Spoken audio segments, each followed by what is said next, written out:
देखिए next question छठा, ठीक है। क्वेश्चन ये बोला है कि ऊंचाई 220 सेंटीमीटर और आधार का व्यास 24 सेंटीमीटर वाले एक बेलन जिस पर ऊंचाई 60 सेंटीमीटर और त्रिज्या 8 सेंटीमीटर वाले एक अन्य बेलन अध्यारोपित है। मतलब एक बेलन के ऊपर दूसरा बेलन है। मैं देखो पिक्चर में बनाता हूं। एक बेलन है, क्या एक बेलन है, और इस बेलन का जो जो दिया वैल्यू मैं आपको यहां लिख देता हूं, तो ध्यान दीजिए मेरे प्यारे बच्चों, तो ध्यान दीजिए। नहीं समझ में आएगा तो गड़बड़ होगा ना। जब तक अच्छा सा नहीं पढ़ेगा तो अच्छा सफलता कैसे मिल पाएगा, फिर बर्बादी का लक्षण आ जाएगा ना। अच्छा से पढ़िए, मैट्रिकुलेशन बढ़िया से करेंगे ना तो आगे भी बढ़िया ही रहेगा। यहाँ बढ़िया तो सब बढ़िया है ना। देखो यहाँ पे क्या बोला, इसकी ऊंचाई 8 सेंटीमीटर, कितना ऊंचाई बोला, बोला ध्यान दी, तभी अच्छा पार्वती मिली, ध्यान दे। और क्या हुआ, त्रिज्या कितना, 5 सेंटीमीटर, कितना, कोई दिक्कत है नहीं ना, ठीक है। अभी क्या बोला कि ऊंचाई 220 है ना, 220 सेंटीमीटर है, और त्रिज्या कितना बोला, व्यास 24 है, व्यास कितना, वेरी गुड, लो व्यास 24 आ गया। अभी क्या बोला, इसके ऊपर एक बेलन और रखा गया जिसकी ऊंचाई कितना, 60, ऐसा रखा गया है। गौर से देखिए, आप समझ में सारा आ जाएगा, ठीक है। देखते जाइए देखते जाइए। एक अन्य बेलन रखा गया है, आपको दिख रहा है कि नहीं दिख रहा, कोनो दिक्कत नहीं ना, क्या रे, थोड़ा ध्यान दो। अभी क्या हुआ, ये ऊंचाई कितना बोला, 60 सेंटीमीटर। अरे बकलोल काहे के ड्रामा कर ले, ध्यान दो इधर। अभी क्या हो गया, त्रिज्या कितना बोला, 8 सेंटीमीटर, कितना बोला, 8 सेंटीमीटर, कोई दिक्कत है।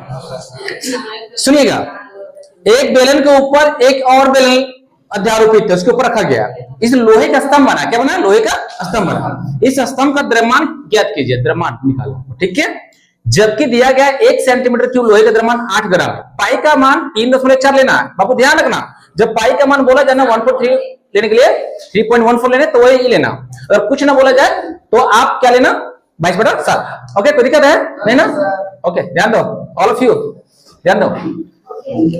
अभी लिखेंगे बड़े बेलन का, क्या लिखेंगे, बड़े बेलन का, कोई दिक्कत है।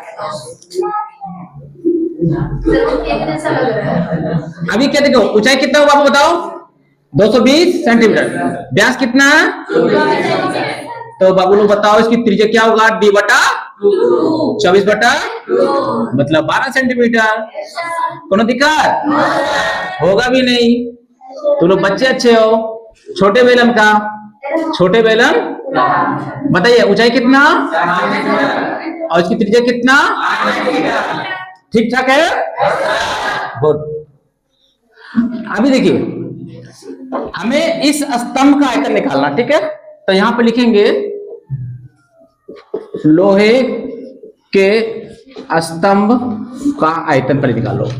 भाई आयतन निकालेंगे तो बड़े बेलन का आयतन में छोटे बेलन को जोड़ देंगे तो पूरे बेलन का आयतन निकल जाएगा, ध्यान दो। तो बड़े बेलन का आयतन प्लस छोटे बेलन का, ठीक ठाक है ना। बड़े बेलन का आयतन क्या होगा, पाई r स्क्वायर, और छोटे बेलन का, अब पाई का मान 3.4 लेना है ना। आर कितना बड़े बेलन का, 12 × 12, 2 मरतबे, स्क्वायर है ना, समझ में आ रहा है कि नहीं रे, कोई दिक्कत, फेंकूंगा बाप। ऊंचाई कितना, 220 गुड। आर कितना छोटे बेलन का, 8, ऊंचाई 7। देखो आप ध्यान दो, इस सारे को आप गुना करो और इस सबको गुना करके दोनों को जोड़ देंगे, ठीक है, कोई दिक्कत। चलिए इसको गुना करिए, 99,470.2, ठीक है, प्लस आप 3.14 को 8 से गुना करो, फिर इसको 8 से गुना करो, फिर 60 से गुना करो, कितना आता है, 12,097.6। देखिए, ठीक है, आपने गुणा कर लिया। अब इसे क्या करो, जोड़ दीजिए। गुणा किए, सही गुणा है ना, गलत नहीं होनी चाहिए। ठीक है, अब इसको जोड़िए, कितना आ जाएगा? 111,532। 11,15,32.8 सेंटीमीटर क्यूब आ गया। ठीक है, आपसे पूछा गया लोहे के जो स्तंभ बनाया उसका द्रव्यमान कितना हुआ। तो चूंकि हम लोग जानते हैं कि 1 सेंटीमीटर क्यूब लोहे का द्रव्यमान 8 ग्राम है। ठीक है, इसलिए 32.8 सेंटीमीटर क्यूब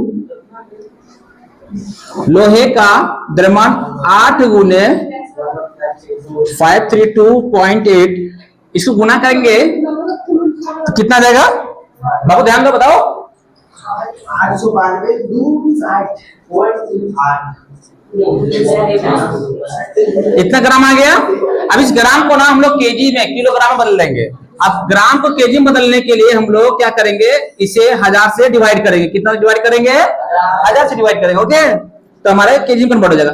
1 पर 3 जीरो, 3 अंक के बाद पॉइंट बैठा दीजिए। देखो, ओवर एक्टिंग नहीं करना, लड़के का फैशन होता है ओवर एक्टिंग करना, ये मत करो। ठीक है ना, ध्यान दो। 3 अंक के बाद पॉइंट दो, 2। अभी कितना गया? 892.2608 केजी आ गया ना। अब दशमलव के 2 अंक तक लिख दो, इतना केजी तुम्हारा क्या जाएगा? आंसर। कोई दिक्कत? लोहे के स्तंभ का द्रव्यमान कितना हुआ? 892.26 केजी। Okay, thank you.